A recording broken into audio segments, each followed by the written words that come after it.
সকলকে স্বাগতম LSP news টিভিতে। আজকে সবথেকে আলোচিত ঘটনা ঢাকার বুক জুড়ে অনুষ্ঠিত হলো জামাত সহ অন্যান্য 7টি ইসলামী দলের মহাসম্মেলন।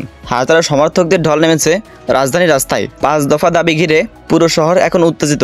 ঢাকার প্রতিটি মোড়, প্রতিটি সড়ক যেন স্লোগানে মুখরিত। সমর্থকরা গর্জে উঠছে, আমাদের দাবি মানতেই হবে। ভিড়ের মধ্যে দাঁড়িয়ে থাকা মানুষের চোখে মুখে স্পষ্ট প্রতিবাদের আগুন। মনে হচ্ছে যেন কোনো বাধা সামনে আসলে মুহূর্তের মধ্যেই ভেঙে গুড়িয়ে দিতে প্রস্তুত তারা। তাদের দৃঢ় প্রতিজ্ঞা, 5 দফা দাবি আদায় না হওয়া পর্যন্ত ঘরে ফিরবে না তারা। প্রয়োজনে জীবন দিতেও রাজি। সমাবেশে বক্তারা একের পর এক ঘোষণা দিচ্ছে, এই দাবির পক্ষে আমরা ঐক্যবদ্ধ, এই দাবির পক্ষে আমরা রাস্তায়। তাদের মতে এই আন্দোলন শুধু দাবি আদায়ের আন্দোলন নয়, বরং দেশের ন্যায় বিচার ও গণতন্ত্রের পুনরুদ্ধারের সংগ্রাম।